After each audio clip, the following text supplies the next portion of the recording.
Nefertiti was a queen of the 18th dynasty of ancient Egypt, the great royal wife of Pharaoh Akhenaten. Nefertiti and her husband were known for a religious revolution, in which they worshipped one god only, or the sun disk. With her husband, she reigned at what was arguably the wealthiest period of ancient Egyptian history. Some scholars believe that Nefertiti ruled briefly as Nefertiti after her husband's death and before the ascension of Tutankhamun, although this identification is a matter of ongoing debate. If Nefertiti did rule as pharaoh, her reign was marked by the fall of Amarna and relocation of the capital back to the traditional city of Thebes. She was made famous by her bust, now in Berlin's Nurse Museum. The bust is one of the most copied works of ancient Egypt. It was attributed to the sculptor Thutmose, and it was found in his workshop. Nefertiti's name can be translated as the beautiful woman has come.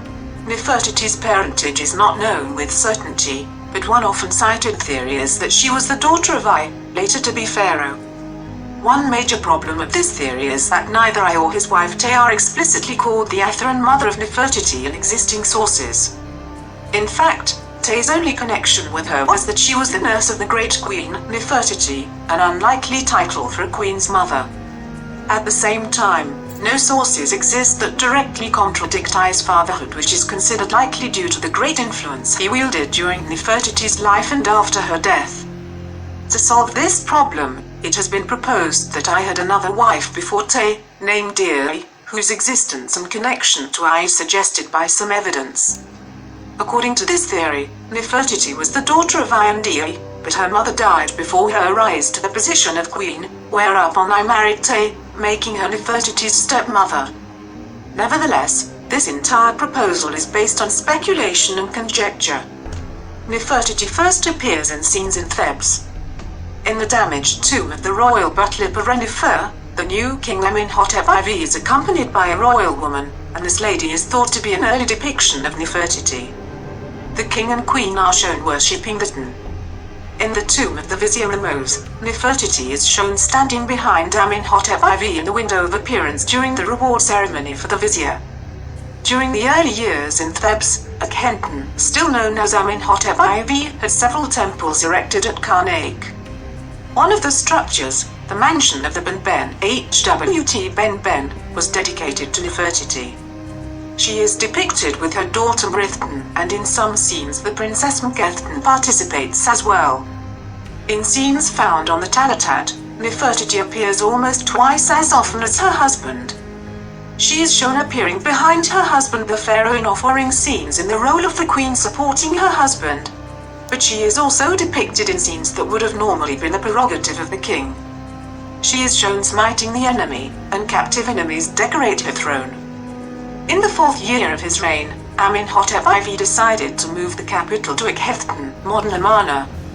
In his 5th year, Amenhotep IV officially changed his name to Akhenaten, and Nefertiti was henceforth known as Nefertiti. The name change was a sign of the ever-increasing importance of the cult of the Ten.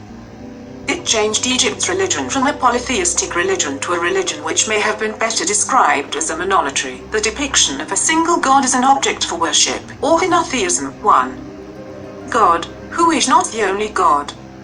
Two representations of Nefertiti that were excavated by Flinders Petrie appear to show Nefertiti in the middle to later part of Akhenaten's reign after the exaggerated style of the early years had relaxed somewhat. One is a small piece on limestone, and is a preliminary sketch of Nefertiti wearing her distinctive tall crown with carving began around the mouth, chin, ear and tap of the crown. Another is a small inlay head modeled from reddish-brown quartzite that was clearly intended to fit into a larger composition. Pre-2012 Egyptological theories thought that Nefertiti vanished from the historical record around year 12 of Akhenaten's reign, with no word of her thereafter. Conjectured causes included injury, a plague that was sweeping through the city, and a natural cause. This theory was based on the discovery of several Ushabti fragments inscribed for Nefertiti, now located in the Louvre and the Brooklyn Museum. A previous theory that she fell into disgrace was discredited when deliberate erasures of monuments belonging to a queen of Akhenaten were shown to refer to Tia instead. During Akhenaten's reign, and perhaps after, Nefertiti enjoyed unprecedented power. By the 12th year of his reign, there is evidence she may have been elevated to the status of co-regent, equal in status to the pharaoh, as may be depicted on the co-regency stela. It is possible that Nefertiti is the ruler named Nefertiti. Some theorists believe that Nefertiti was still alive and held influence on the younger royals. If this is the case, that influence and presumably Nefertiti's own life would have ended by year 3 of Tutankhaten's reign. In that year, Tutankhaten changed his name to Tutankhamun. This is evidence of his return to the official worship of Amun, and abandonment of Amarna to return the capital to Thebes. In 2012, the discovery of an inscription dated to year 16, month 3 of Akhenaten, day 15 of the reign of Akhenaten was announced. It was discovered within Quarry 320 in the largest wadi of the limestone quarry at De Abu Hainas.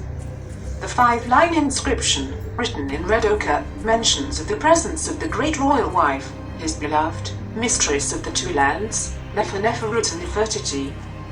The final line of the inscription refers to ongoing building work being carried out under the authority of the king's scribe Bintu on the Smolden temple in Amarna.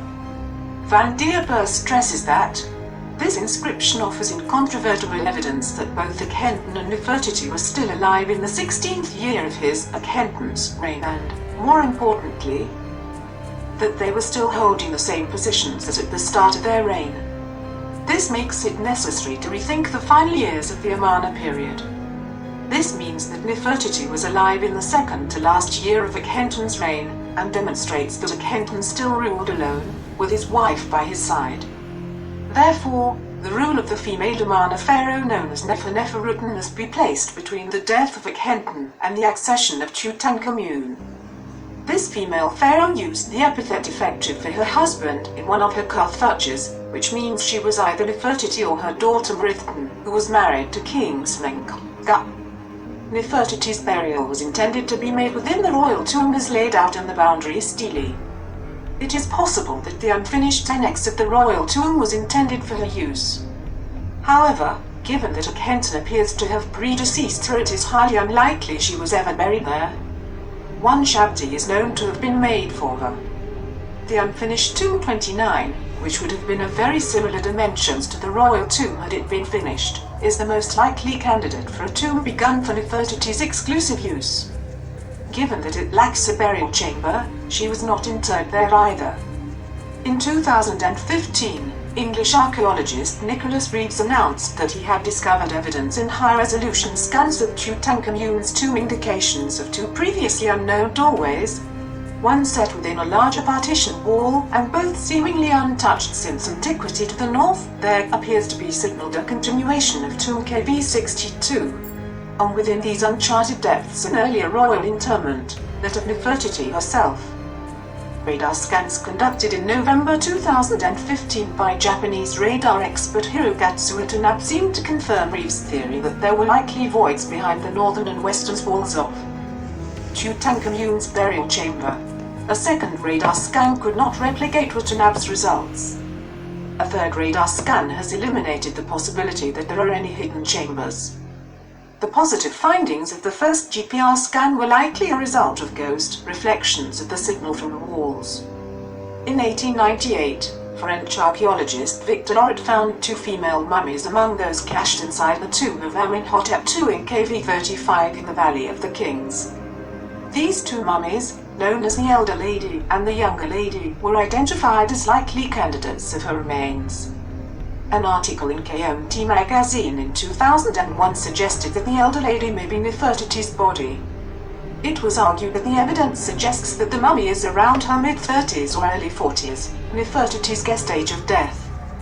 More evidence to support this identification was that the mummy's teeth looked like that of a 29 to 38-year-old, Nefertiti's most likely age of death.